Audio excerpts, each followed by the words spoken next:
खबर जो मुद्दा बने प्रोग्राम च तुहाडा स्वागत है। मैं हां नीरज पाली। दरअसल कोरोना वायरस ਨੂੰ ਲੈ ਕੇ ਇੱਕ बहुत ਵੱਡਾ ਖਦਸ਼ਾ ਜਤਾਇਆ ਜਾ ਰਿਹਾ ਹੈ। ਹਾਲਾਂਕਿ ਸਾਫ਼ ਕਰਦੇ ਹੀ ਕਿ ਸਿਰਫ ਖਦਸ਼ਾ ਹੈ, ਪਰ ਇਸ ਖਦਸ਼ੇ ਨੇ ਵੀ ਕਈਆਂ ਨੂੰ ਚਿੰਤਾ ਚ ਪਾ ਦਿੱਤਾ ਹੈ, ਕਈਆਂ ਦੀਆਂ ਚਿੰਤਾਵਾਂ ਵਧਾ ਦਿੱਤੀਆਂ ਹੈ। एक खदशा जताया किसी होर ने नहीं सगों WHO ने अपने तौर पर कहा है कि शायद कोरोना वायरस कदे भी खत्म ना होवे।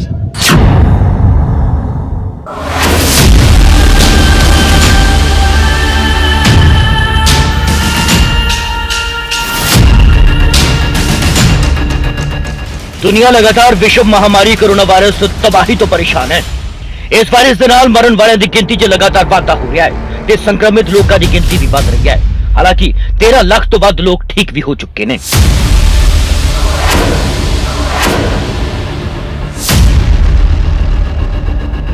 उत्थे ही हुण विश्व सेहत संगठन यानी कि WHO ने खदशा जाहिर कर दिता है कि कोरोना वायरस के नाल संबंधित बीमारी अजिही हो सकती है जो कदे भी खत्म ना होवे।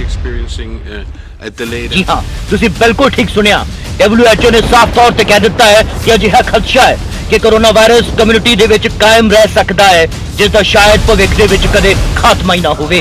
ते जे अजिहा हुंदा है ते इस दे नतीजे की हो सकते ने, तुसीं आप समझदार हो।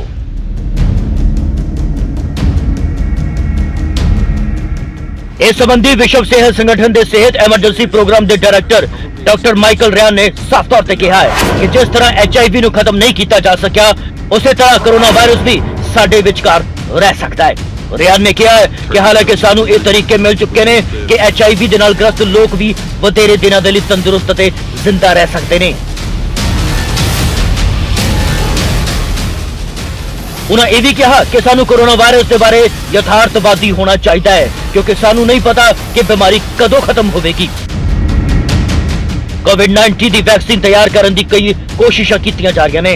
मोटे तौर पर कोविड-19 के लिए घट्टो घट्ट 100 वैक्सीन बनाने की कोशिशों से काम भी चल रहा है, पर दुनिया भर के एक्सपर्ट खदशा जता रहे हैं कि अजिही कोई वैक्सीन कभी भी तैयार नहीं की हो सकती।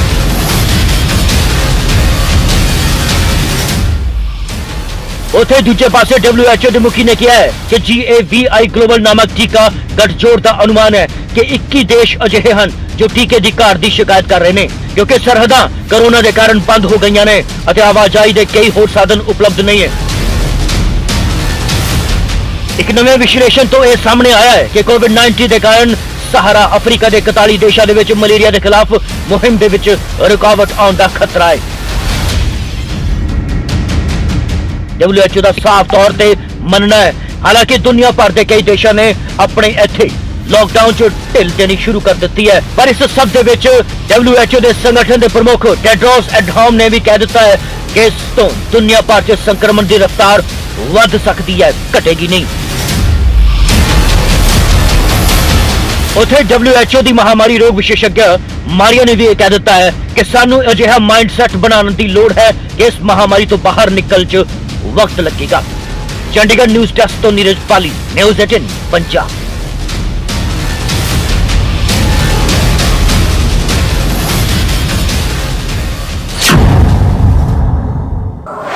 कोरोना कित्थों आया या कहो कि कित्थे पैदा होया, इस नूं लैके असीं कई पुष्ट अपुष्ट खबरां सुन चुके हैं, लेकिन हुण इस पूरे मसले ते एक दावा किया है भारत के मंत्री ने। भारत के मंत्री ने नितिन गडकरी इन्होंने साफ तौर पर कहा है कि कोरोना एक लैब के विच तैयार किया गया है। हालांकि अजिहियां पहला भी धारणावां कई सामने आ चुकियां ने, कई बयान सामने आ चुके हैं, पर इस बयान तो बाद हो सकता है सियासत तेज हो जाए या फिर इस ते खोज तेज हो जाए।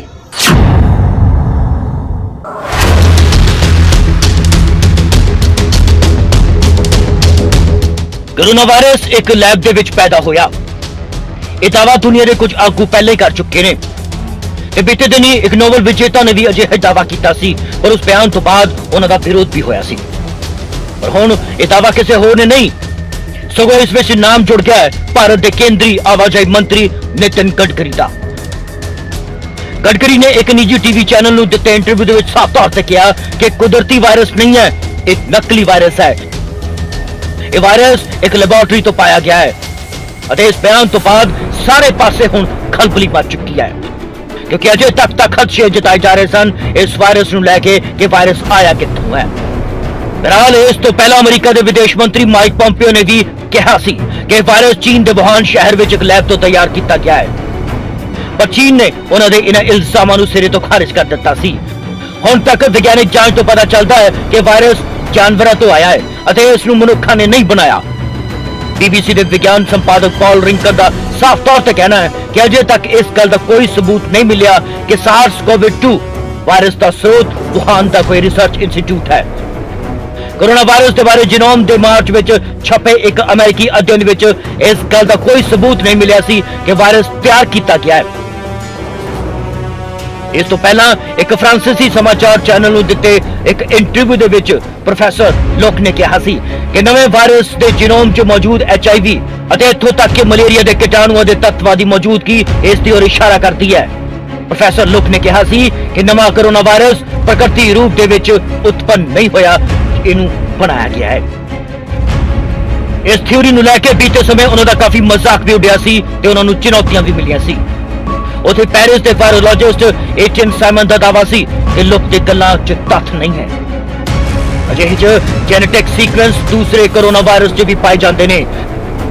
कुछ जीन्स के हिस्से बूटे या बैक्टीरिया जिहे भी लगते हुंदे ने, पर हुण भारत के मंत्री के वल्लों इस तरह के बयान WHO किस तरह के नाल लैंदा है, यह आने वाला वक्त ही दसेगा। चंडीगढ़ न्यूज़ डेस्क तो नीरज पाली, न्यूज़ 18 पंजाब।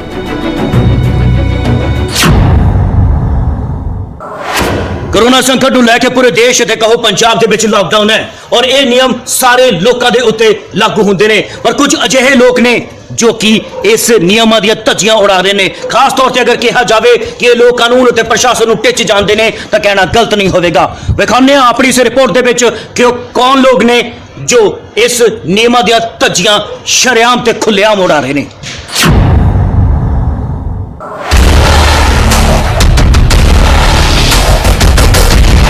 कोरोना वायरस के कारण कर्फ्यू ते तालाबंदी के दौरान सरकार ते पुलिस की सख्ती के बावजूद रेते की नजायज माइनिंग करने वाले बाज नहीं आ रहे। रात के हनेरे च चिट्टे रेता की माइनिंग लगातार जारी है। भावें पुलिस के वल्लों आम लोगों को घरों चों बाहर जाने तो रोकने के लिए सख्ती वरती जा रही है, लाठियां मारियां जा रही ने, पर माइनिंग माफिया सामने पुलिस की यह सख्ती शायद फेल होती जा रही है। माइनिंग माफिया पुलिस नूं शायद टिच जानता है। जलालाबाद के पिंड काठगढ़ के सेम नाले से पिछले कई दिनों तो नजायज माइनिंग की जा रही थी। देर रात के हनेरे च ही पुलिस ने रेड भी की। हालांकि इस रेड के दौरान कोई व्यक्ति गिरफ्तार तो नहीं हो पाया, पर पुलिस ने कहा कि मौके तो 15 ट्रैक्टर ते 2 ट्रालियां जब्त कर लिया। मामले की जानकारी देते हुए सब डिवीजन जलालाबाद DSP ने दसिया कि उन्होंने मुखबर तो इतला मिली सी कि पिंड काठगढ़ के सेम नाले से नजायज माइनिंग चल रही है, जिससे उन्होंने कार्रवाई की है। हालांकि गिरफ्तारी किसी से नहीं हुई। कहा जा रहा है कि पुलिस पार्टी को देख के मुलजम तो मौके तो फरार हो गए, पर पुलिस ने मौके तो रेत के नाल भरियां ट्रालियां जरूर बरामद कर रही ने। अपना सानू कि मुखबर वालों तलाह मिली ही कि काठगढ़ कोई सेमना नाली है तो उतों अपना जी है भी माइनिंग हो रही है, तो उतों ये 15-16 ट्रालियां इकट्ठियां आ रही ही, तो उतों साडे अगों SHO वैरो के नाका लाया ही, तो उन्होंने फड़ के तो अपना ट्रैक्टर ट्रालियां के पर्चा दर्ज किया। हालांकि पुलिस ने जलालाबाद के इस पिंड च हो रही नजायज माइनिंग फिलहाल रोक दिता है, पर सवाल तो अजे भी बरकरार है कि आखिर तालाबंदी और पुलिस की सख्ती के दौरान भी ये माइनिंग माफिया किस तरह के नाल सरगर्म है और किवें अजे भी बिना किसी डर के चिट्टी रेता का एक काला धंधा चल रहा है। फाजिलका तो सुरेंद्र गोयल, न्यूज़ 18 पंजाब।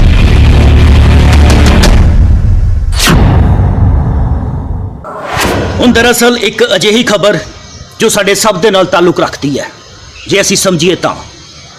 हालांकि कोई पिंड की खबर पसंद करता है, कोई शहर की खबर पसंद करता है, किसी का अपना टेस्ट है, किसी का अपना टेस्ट है, पर इस खबर नूं वेख के तुसीं खुद कह सकते हो कि वाकई ये तमाचा है। ये तमाचा है उस सिस्टम ते, उस सोड़ी सोच ते जो व्यवस्था ने सानू दे दी है। खबर समराला दी है।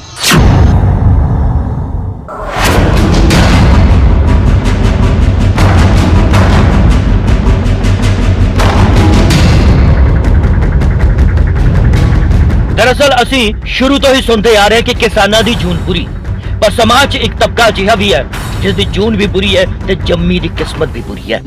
ਸਮਾਜ ਦਾ ਤਬਕਾ ਸ਼ਾਇਦ ਸਾਡੇ ਲਈ ਉਦੋਂ ਮਹੱਤਵਪੂਰਨ ਹੁੰਦਾ ਹੈ ਜਦੋਂ ਅਸੀਂ ਆਪਣੀ ਵੱਡੀਆਂ ਬਿਲਡਿੰਗਾਂ ਆਲੀਸ਼ਾਨ ਮਹਿਲ ਬਣਾਉਣੇ ਹੁੰਦੇ ਨੇ, ਉਹਨਾਂ ਦਾ ਨਿਰਮਾਣ ਕਰਨਾ ਹੁੰਦਾ ਹੈ ਜਾਂ ਘਰ ਦਾ ਘਾਹ ਤੱਕ ਵੀ ਕਟਵਾਉਣਾ ਹੁੰਦਾ ਹੈ। ਪਰ ਸ਼ਾਇਦ ਉਦੋਂ ਮਹੱਤਵ ਨਹੀਂ ਰੱਖਦਾ ਜਦੋਂ ਇਸ ਦਾ ਘਰ ਉੱਜੜ ਜਾਂਦਾ ਹੈ। ਉਦੋਂ ਸਿਰਫ ਇੱਕ ਖਬਰ ਬਣ ਕੇ ਰਹਿ ਜਾਂਦੀ ਹੈ। ਜਦੋਂ ਇਸ ਦੀ 6 ਸਾਲ ਦੀ ਮਾਸੂਮ ਬੱਚੀ ਦੀ ਅਸਮਤ ਲੁੱਟ ਜਾਂਦੀ ਹੈ, ਜਿਨ ਕੀ ਬਲਾਤਕਾਰ ਹੋ ਜਾਂਦਾ ਹੈ, ਉਸ ਵੇਲੇ ਆਪਾਂ ਇਹ ਸਭ ਕੁਝ ਜਾਣਦੇ ਹੋਏ ਟੀਵੀ ਮੋਰੇ ਹਾਇਓ ਰੱਬਾ ਹੇ ਈਸ਼ਵਰ ਵਾਹਿਗੁਰੂ ਗੋਡ ਅੱਲਾ ਕਰਕੇ ਅਗਲੀ ਖਬਰ ਵੱਲ ਵੱਧ ਜਾਂਦੇ ਹਾਂ। ਖੈਰ, ਇਹ ਤਾਂ ਸ਼ਾਇਦ ਸਾਡੀ ਸੋਚ ਫਿਲਹਾਲ ਜਿਸ ਭੱਠਾ ਮਜ਼ਦੂਰ ਇਸ ਮਾੜੇ ਦੌਰ 'ਚ 6 ਸਾਲ ਦੀ ਬੱਚੀ ਦੇ ਨਾਲ ਬਲਾਤਕਾਰ ਹੋਇਆ ਹੈ ਉਸ ਨੂੰ ਵੀ ਸੁਣ ਲਓ। 2 नंबर भट्टे थे जी। आपको कैसे मालूम हुआ? जो बच्चों ने बताया, जो लड़का है मेरे वाले लड़के ने बताया, ऐसे से बात हुई इनको। जब उसके पास जाके देखा हमने, ऐसे बच फिर लड़के को पकड़ा उसे। चले गया था भट्टे के पास से बुला कर, तो उसके पास बलात्कार करा जिसका मेरे बड़े लड़के ने देखा। तो उसने आपको बताया? हाँ जी, फिर मैं उसके पास भागी गई तो भाग लिया था छोड़ कर। दरअसल ਇਹ ਪਰਿਵਾਰ ਆਪਣੇ ਸੂਬੇ ਦੇ ਵੱਲ ਨਹੀਂ ਪਤਿਆ, ਇਸ ਨੂੰ ਮਾਣ ਸੀ ਇਸ ਮਿੱਟੀ ਦੇ ਲੋਕਾਂ ਤੇ। ਸੋ ਮਾਂ ਆਪਣੇ ਬੱਚਿਆਂ ਦਾ ਢਿੱਡ ਭਰਨ ਦੇ ਲਈ ਰੋਟੀ ਟੁੱਕ ਦਾ ਇੰਤਜ਼ਾਮ ਕਰਨ ਲੱਗ ਪਈ। ਪੁੱਤ ਨੇ ਆ ਕੇ ਦੱਸਿਆ ਕਿ ਮਾਂ ਭੈਣ ਦੇ ਨਾਲ ਬਲਾਤਕਾਰ ਹੋ ਗਿਆ, ਉਸ ਦੀ ਇੱਜ਼ਤ ਲੁੱਟ ਲਿੱਤੀ ਗਈ ਹੈ। ਸੋ ਮਾਂ ਵੀ ਪੁੱਜੀ, ਇਹ ਘਟਨਾ ਸਹੀ ਸੀ। ਅੱਜ ਇਹ ਘਟਨਾ ਤੁਹਾਡੇ ਸਾਡੇ ਲਈ ਇੱਕ ਖਬਰ ਜ਼ਰੂਰ ਬਣ ਗਈ। ਲੋ ਵੇਖੋ ਤੇ ਵੇਖ ਕੇ ਭੁੱਲ ਵੀ ਜਾਣਾ, ਕਿਉਂਕਿ ਮੈਂ ਅਕਸਰ ਕਹਿੰਦਾ ਕਿ ਸਾਡੀ ਯਾਦਦਾਸ਼ਤ ਬਹੁਤ ਮਾੜੀ ਹੈ। ਬਹਰਾਲ ਬੱਚੀ ਦੀ ਇਸ ਮਾਂ ਇਸ ਭਰਾ ਦੀ ਜ਼ਿੰਦਗੀ ਭੁੱਖ ਜਾਂ ਕਰੋਨਾ ਦੇ ਨਾਲ ਨਹੀਂ, ਇੱਕ ਅਜਿਹੇ ਵਾਇਰਸ ਨੇ ਖਤਮ ਕਰ ਦਿੱਤੀ ਹੈ ਜੋ ਸ਼ਾਇਦ ਕਈ ਇਨਸਾਨਾਂ ਦੇ ਖੂਨ 'ਚ ਇੰਨੀ ਤੇਜ਼ੀ ਦੇ ਨਾਲ ਉਬਾਲੇ ਖਾਂਦਾ ਹੈ, ਜੋ ਸ਼ਿਕਾਰ ਲੱਭਦਾ ਹੈ ਕਿ ਕੋਈ ਆਵੇ ਤੇ ਉਹ ਉਸ ਨੂੰ ਆਪਣੀ ਹਵਸ ਦਾ ਸ਼ਿਕਾਰ ਬਣਾ ਲੇ। ਖੈਰ, ਪੁਲਿਸ ਵੀ ਆ ਗਈ, ਉਹਨਾਂ ਨੂੰ ਵੀ ਸੁਣ ਲਓ।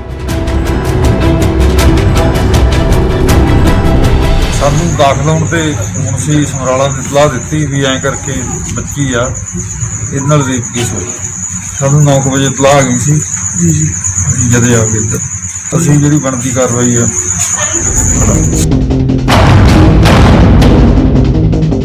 ਮੁਲਜ਼ਮ ਭੱਜ ਗਿਆ, ਪੁਲਿਸ ਲੱਭੇਗੀ, ਪਰ ਇਸ ਮਾਸੂਮ ਪਰਿਵਾਰ ਦੀ ਲੁੱਟੀ ਹੋਈ ਇੱਜ਼ਤ ਕੋਈ ਵਾਪਸ ਦਵਾ ਪਾਵੇਗਾ? ਤੇ ਜਵਾਬ ਹੈ ਬਿਲਕੁਲ ਨਹੀਂ।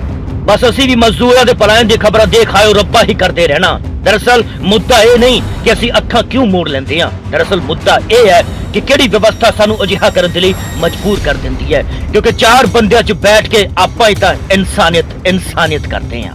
ਚੰਡੀਗੜ੍ਹ ਨਿਊਜ਼ ਡੈਸਕ ਤੋਂ ਨੀਰਜ ਬਾਲੀ ਦੇ ਨਾਲ ਸਮਰਾਲਾ ਤੋਂ ਗੁਰਦੇਵ ਸਿੰਘ, ਨਿਊਜ਼ 18 ਪੰਜਾਬ।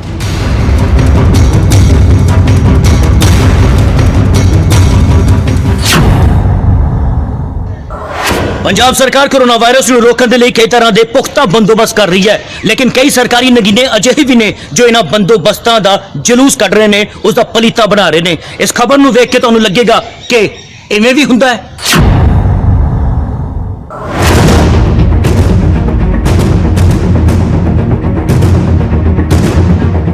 ਜੇਕਰ ਤੁਹਾਨੂੰ ਇਹ ਪਤਾ ਚੱਲੇ ਕਿ ਇੱਕ ਜ਼ਿੰਦਾ ਬੰਬ ਯਾਨੀ ਕਿ ਟਾਈਮ ਬੰਬ ਸ਼ਰੇਆਮ ਖੁੱਲਾ ਘੁੰਮ ਰਿਹਾ ਹੈ ਤਾਂ ਤੁਹਾਡੇ ਹੋਸ਼ ਉੱਡ ਜਾਣਗੇ, ਹਰ ਪਾਸੇ ਭਾਜੜਾ ਪੈ ਜਾਣਗੀਆਂ। ਜ਼ਾਹਿਰ ਹੈ ਇਵੇਂ ਹੋਵੇਗਾ, ਪਰ ਜਲਾਲਾਬਾਦ 'ਚ ਇਹ ਬੁਰਾ ख्वाब ਇੱਕ ਹਕੀਕਤ ਬਣ ਕੇ ਸਾਹਮਣੇ ਆ ਗਿਆ। ਇੱਕ ਕੋਰੋਨਾ ਮਰੀਜ਼ ਕਰੀਬ ਅੱਧਾ ਘੰਟਾ ਹਸਪਤਾਲ ਦੇ ਬਾਹਰ ਖੁੱਲੇ 'ਚ ਘੁੰਮਦਾ ਰਿਹਾ। ਜੀ ਹਾਂ, ਤੁਸੀਂ ਬਿਲਕੁਲ ਠੀਕ ਸੁਣਿਆ। ਕੋਰੋਨਾ ਦੇ ਕਹਿਰ ਦੇ ਕਾਰਨ ਪ੍ਰਸ਼ਾਸਨ ਦੇ ਪੁਖਤਾ ਇੰਤਜ਼ਾਮ ਅਤੇ ਦਾਅਵਿਆਂ ਦੇ ਵਿਚਾਲ ਅਜਿਹਾ ਵਾਕਈ ਹੋਇਆ ਹੈ। ਜਲਾਲਾਬਾਦ ਦੇ ਸਰਕਾਰੀ ਹਸਪਤਾਲ 'ਚ ਸੋਮਵਾਰ ਦੇਰ ਰਾਤ ਉਸ ਸਮੇਂ ਇੱਕ ਵੱਡੀ ਅਣਗਹਿਲੀ ਸਾਹਮਣੇ ਆਈ ਜਦੋਂ ਅਬੋਹਰ ਪ੍ਰਸ਼ਾਸਨ ਦੇ ਵੱਲੋਂ ਇੱਕ ਕੋਰੋਨਾ ਪੋਜ਼ਿਟਿਵ ਮਰੀਜ਼ ਨੂੰ ਜਲਾਲਾਬਾਦ ਦੇ ਹਸਪਤਾਲ 'ਚ ਸ਼ਿਫਟ ਕਰਨ ਦੇ ਲਈ ਐਂਬੂਲੈਂਸ ਦੇ ਰਾਹੀਂ ਲਿਆਂਦਾ ਗਿਆ, ਪਰ ਮੌਕੇ ਤੇ ਉਸ ਸਟਾਫ ਦੇ ਵੱਲੋਂ ਆਈਸੋਲੇਸ਼ਨ ਵਾਰਡ 'ਚ ਭਰਤੀ ਨਾ ਕੀਤੇ ਜਾਣ ਦੇ ਕਰੀਬ ਉਹ 30-40 ਮਿੰਟ ਤੱਕ ਹਸਪਤਾਲ ਦੇ ਵਿਹੜੇ 'ਚ ਸ਼ਰੇਆਮ ਟਹਿਲਦਾ ਰਿਹਾ। ਹੋ ਗਿਆ ਸਿਰਫ 40 ਮਿੰਟ ਕਿਸੇ ਨੇ ਟੈਂਡ ਨਹੀਂ ਕੀਤਾ ਇੱਥੇ ਆ ਕੇ? ਨਹੀਂ ਜੀ, ਉਹ ਤੂੰ ਜਾਂਦਾ ਗਿਆ ਕੰਗਨ। ਤੇਰਾ ਨਾਮ ਕੀ ਹੈ? ਹਾਂਜੀ, ਟੈਸਟ ਹੋਇਆ ਤੁਹਾਡਾ ਉੱਥੇ? ਟੈਸਟ ਹੋਇਆ ਤੁਹਾਡਾ? ਟੈਸਟ ਹੋਇਆ ਸਰਕਾਰੀ। ਤੇਰਾ ਨਾਮ ਕੀ ਹੈ? ਰਵਿੰਦਰ। ਕੱਲੇ ਇੱਥੇ ਗਏ ਨੇ ਪਾ ਕੇ ਸਰ ਜੀ, ਇੱਕ ਸੈਂਪਲ ਲਿਆ ਸੀ ਤੇ ਇੱਕ ਲਿਆ ਸੀ। ਤੇਰਾ ਪੋਜ਼ਿਟਿਵ ਹੈ ਕਿ ਨੈਗੇਟਿਵ ਹੈ? ਇਹ ਨਹੀਂ ਸਰ ਪਤਾ।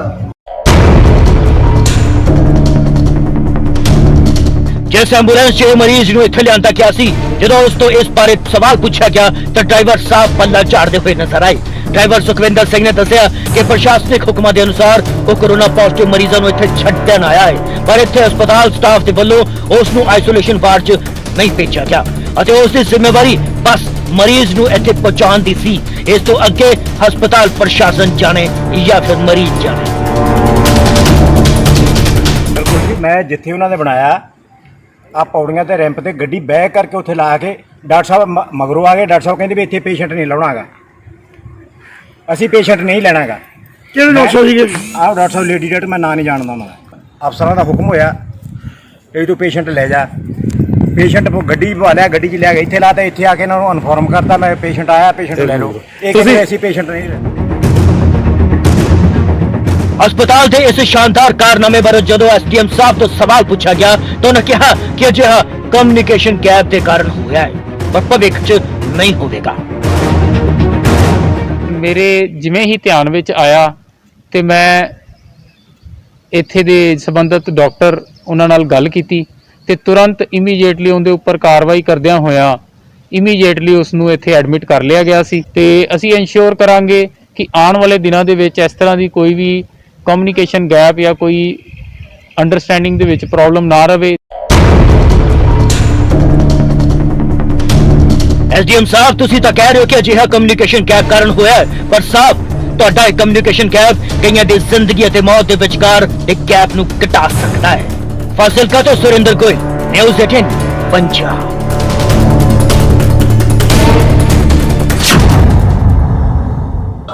इस लॉकडाउन ਦੇ ਵਿੱਚ ਅਗਰ ਜੇਕਰ ਕੋਈ ਖੁਸ਼ ਹੈ ਤਾਂ ਉਹਨੇ ਕੁਝ ਸ਼ਾਇਦ ਸਾਡੇ ਬੱਚੇ ਜਿਨ੍ਹਾਂ ਨੂੰ ਨਾ ਤਾਂ ਸਕੂਲ ਜਾਣਾ ਪੈ ਰਿਹਾ ਹੈ ਅਤੇ ਨਾ ਫੀਸਾਂ ਭਰਨੀਆਂ ਪੈ ਰਹੀਆਂ ਨੇ। ਪਰ ਇਸ ਸਭ ਦੇ ਵਿੱਚ ਇੱਕ ਵਰਗ ਹੈ ਜੋ ਵਾਲਾ ਹੀ ਪਰੇਸ਼ਾਨ ਹੈ ਕਿ ਕਦੇ ਕਿਸੇ ਨੇ ਸੋਚਿਆ ਉਹਨਾਂ ਬਾਰੇ ਨਹੀਂ। ਅਸੀਂ ਤੁਹਾਨੂੰ ਆਪਣੀ ਇਸ ਰਿਪੋਰਟ 'ਚ ਵਿਖਾਵਾਂਗੇ ਕਿਉਂਕਿ ਅਸੀਂ ਉਹਨਾਂ ਬਾਰੇ ਜ਼ਰੂਰ ਸੋਚਿਆ ਹੈ।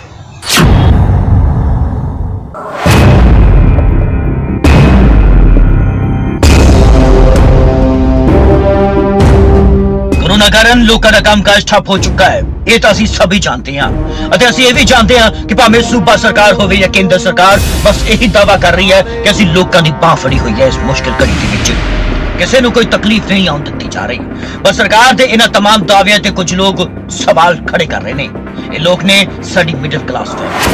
ਅਸੀਂ ਜਾਣਦੇ ਹਾਂ ਕਿ ਕੋਰੋਨਾ ਦਾ ਸਭ ਤੋਂ ਵੱਧ ਮਾਰ ਸਾਡੇ ਮਜ਼ਦੂਰਾਂ ਤੇ ਕਾਮਿਆਂ ਤੇ ਪਿਆ ਹੈ ਪਰ ਇਹ ਵੀ ਸੱਚ ਹੈ ਕਿ ਸਾਡੀ ਮਿਡਲ ਕਲਾਸ ਤੇ ਵੀ ਇਸ ਪ੍ਰਭਾਵ ਹੇਠ ਵਾਧੂ ਹੀ ਆਈ ਹੈ। पर क्या इन्हां बारे सरकारां ने कदे सोचिया? शायद हजे सरकार दी लाइन च है। वो लोग ने जो शायद शर्म दे मारे किसी तो मदद या राशन भी नहीं मांग सकते। इसे तबके च आउंदे ने साडे टैक्सी अते स्कूल बस चालक भी। हुशियारपुर च साडे पत्रकार सतपाल रतन ने जदों कुछ बस चालकां दे नाल गलबात कीती तां उन्हां अपना दर्द बयान कीता। प्रॉब्लम यह है कि सरकार ने सारे वर्गों को कुछ ना कुछ राहत दी है पर सानू कुछ नहीं दिता गया। साडियां ਜਿਹੜੀਆਂ ਬੱਸਾਂ ਨੇ ਉਹ 2 ਮਹੀਨਿਆਂ ਤੋਂ ਖੜੀਆਂ ਨੇ। जिन्नी साढ़े को माली सहायता सी सारी असीं वरत चुके हैं। असीं सरकार नूं टैक्स दे रहे हैं, इंश्योरेंस के पैसे दे रहे हैं, EMIs दे रहे हैं, सारा खर्चा दे रहे हैं। तो जिहड़े साडे ड्राइवर ने वो इसलिए भुखे मर रहे हैं। साडी जिहड़ी माली हालत है वो बहुत माड़ी हो चुकी है। जे असीं स्कूलों कोल जाने तो स्कूलों वाले कहंदे ने कि असीं फीसां नहीं इकट्ठियां कीतियां, असीं तुहानूं कित्थों दईए। ते जिहड़ी सानूं साडी जिहड़ी हैगी आ मंग है सरकार तो है कि जिद्दां सरकार ने बाकी वर्गां नूं कुछ ना कुछ दित्ता उवें सानूं भी कुछ ना कुछ दित्ता जावे, साडी भी बांह फड़ी जावे। ड्राइवर ने दस्सिया कि जो वो स्कूल तो पैसे मंगदा तो जवाब मिलता है कि असीं फीसां ही नहीं लईयां तो तुहानूं पैसे कित्थों देईए। सारे प्राइवेट स्कूलों दे विच काम करदे हैं। देखो प्राइवेट स्कूलों दे विच वो बच्चे साडे कोल पढ़दे ने जिहड़े 90% ਜਿਹੜੇ ਸਾਡੇ ਕੋਲ ਹੈਗੇ ਨੇ ਸਰਕਾਰੀ ਮੁਲਾਜ਼ਮ ਨੇ ਜਾਂ ਜਿਨ੍ਹਾਂ ਦੇ ਵੱਡੇ ਵੱਡੇ ਬਿਜ਼ਨਸਮੈਨ ਨੇ ਉਹਨਾਂ ਦੇ ਬੱਚੇ ਸਾਡੇ ਕੋਲ ਪੜ੍ਹਦੇ ਨੇ। ਉਹ ਆਪਣੇ ਇੰਸ਼ੋਰੈਂਸਾਂ ਦੇ ਪੈਸੇ ਦੇ ਰਹੇ ਨੇ, ਆਪਣੇ ਬਿਜਲੀ ਦੇ ਬਿੱਲ ਦੇ ਰਹੇ ਨੇ, ਆਪਣੇ ਪਾਣੀ ਦਾ ਖਰਚਾ ਦੇ ਰਹੇ ਨੇ, ਆਪਣੇ ਘਰ ਦਾ ਖਰਚਾ ਚਲਾ ਰਹੇ ਨੇ, ਹੋਰ ਸਾਰੇ ਖਰਚੇ ਕਰ ਰਹੇ ਨੇ। ਕਿ ਉਹ ਇੱਕ ਸਕੂਲਾਂ ਨੂੰ ਜਿਹੜਾ 1000 ਤੋਂ 1200 ਰੁਪਇਆ ਫੀਸ ਆ ਉਹ ਕੀ ਉਹ ਸਕੂਲਾਂ ਨੂੰ 1000 ਤੋਂ 1200 ਰੁਪਇਆ ਫੀਸ ਨਹੀਂ ਦਿੱਤੀ ਜਾ ਸਕਦੀ? नहीं नहीं ये बस चालक खुद नूं लाचार ही नहीं सगों ठगिया होया महसूस भी कर रहे ने। किवें आओ दसदे हां। इन्हां दा इल्जाम है कि जदों भी किसी पार्टी नूं सियासी रैलियां करनियां हुंदियां ने तां सानूं बुलाया जाता है, साडीआं बसां दा इस्तेमाल कीता जाता है। पर अज जदों सानूं उन्हां दी लोड़ है तां हुण सरकार साडी बांह क्यों नहीं फड़ रही? ना तां सियासी लीडर साडे नेड़े आ रहे ने। ਅਸੀਂ ਇਹਨਾਂ ਦੇ ਬੱਚਿਆਂ ਲਈ ਕੰਮ ਕਰਦੇ ਹਾਂ, ਇਹਨਾਂ ਲਈ ਗੱਡੀਆਂ ਸਾਡੀਆਂ ਲੱਗੀਆਂ ਨੇ। ਜੇ ਸਰਕਾਰ ਨੂੰ ਸਾਡੀ ਲੋੜ ਪੈਂਦੀ ਹੈ ਸਰਕਾਰ ਸਾਡੀ ਬਾਂਹ ਫੜਦੀ ਆ। ਜਿੱਥੇ ਇਹਨਾਂ ਨੇ ਕਿਤੇ ਸਾਨੂੰ ਰੈਲੀਆਂ ਤੇ ਲਿਜਾਣਾ ਹੁੰਦਾ ਆ ਉੱਥੇ ਸਾਨੂੰ ਸਾਦੇ ਨੇ, ਜੇ ਪ੍ਰਾਈਵੇਟ ਕਿਤੇ ਹੋਰ ਜਾਣਾ ਹੁੰਦਾ ਉੱਥੇ ਸਾਨੂੰ ਸਾਦੇ ਨੇ। ਪਰ ਸਰਕਾਰ ਹੁਣ ਵੀ ਤਾਂ ਸਾਡੀ ਬਾਂਹ ਫੜੇ। ਜੇ ਸਰਕਾਰ ਚਾਹੇ ਤੇ ਜੋ ਸਾਡੇ ਤੇ ਫਾਈਨਾਂਸਰ ਆ, ਜੋ ਸਾਡੀ EMI ਉੱਤੇ ਵਿਆਜ ਲੱਗ ਰਿਹਾ ਆ, RBI ਸਰਕਾਰ ਦੇ ਅੰਡਰ ਆ, ਜੇ ਉਹ ਚਾਹੇ ਤੇ ਸਾਡੀ EMI ਆ ਜੋ ਸਾਡਾ ਮੂਲ ਆ ਅਸੀਂ ਉਹ ਅਦਾ ਕਰਾਂਗੇ ਜੋ ਪਹਿਲਾਂ ਅਦਾ ਕਰਦੇ ਆ ਰਹੇ ਆ। ਜੋ ਸਾਡੇ ਤੇ ਵੱਧ ਵਿਆਜ ਲੱਗ ਰਿਹਾ ਹੈ ਸਰਕਾਰ ਉਹ ਹਟਾ ਸਕਦੀ ਆ। ਜੋ ਸਾਡੇ ਸਕੂਲ ਦੇ ਟੈਕਸ ਨੇ, ਪਾਸਿੰਗ ਨੇ, ਜੋ ਉਹਨਾਂ ਦਾ ਸਾਡੇ ਪੇਪਰ ਵਰਕ ਆ ਜੋ ਗੱਡੀ ਦੇ, ਉਹਨਾਂ ਨੂੰ ਇਹ ਜਿੰਨੇ ਦਿਨ ਦਾ ਲਾਕਡਾਊਨ ਹੋਇਆ ਉਹ ਚੀਜ਼ ਨੂੰ ਐਕਸਟੈਂਡ ਕੀਤਾ ਜਾਵੇ ਜਾਂ ਵੀ ਸਾਨੂੰ ਬਹੁਤ ਵੱਡੀ ਰਾਹਤ ਮਿਲੇ। ਜੋ ਸਾਡੇ ਕੁਆਟਰ ਟੈਕਸ ਆ ਉਹ ਸਾਡੇ ਗਾਂਹ ਕੀਤੇ ਜਾਣ, ਸਾਨੂੰ ਮਾਫ ਕਰਨ ਦੀ ਲੋੜ ਨਹੀਂ, ਸਾਡੇ ਉਹ ਗਾਂਹ ਕੀਤੇ ਜਾਣ ਜੋ ਅਸੀਂ ਉਹਦੀ ਵਰਤੋਂ ਅਸੀਂ ਜਦੋਂ ਸਕੂਲ ਚੱਲੇਗਾ ਉਦੋਂ ਕਰ ਸਕਦੇ ਆ।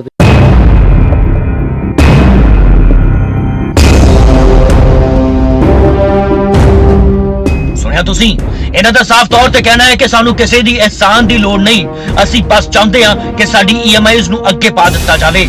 ਸਰਕਾਰ ਜੀ, ਤੁਸੀਂ ਮਜ਼ਦੂਰ ਅਤੇ ਗਰੀਬ ਵਰਗ ਬਾਰੇ ਤਾਂ ਸੋਚ ਹੀ ਰਹੇ ਹੋ, ਇਸ ਗੱਲ ਤੇ ਕੋਈ ਇਨਕਾਰ ਨਹੀਂ, ਪਰ ਉਹਨਾਂ ਬੱਸ ਤੇ ਟੈਕਸੀ ਚਾਲਕਾਂ ਵੱਲ ਵੀ ਜ਼ਰਾ ਨਜ਼ਰ ਮਾਰੋ। ਇਹ ਕੋਈ ਬੇਗਾਨੇ ਨਹੀਂ, ਇਹ ਵੀ ਤੁਹਾਡੇ ਆਪਣੇ ਨੇ। ਹੁਸ਼ਿਆਰਪੁਰ ਤੋਂ ਸਤਪਾਲ ਰਤਨ, ਨਿਊਜ਼ 18 ਪੰਜਾਬ।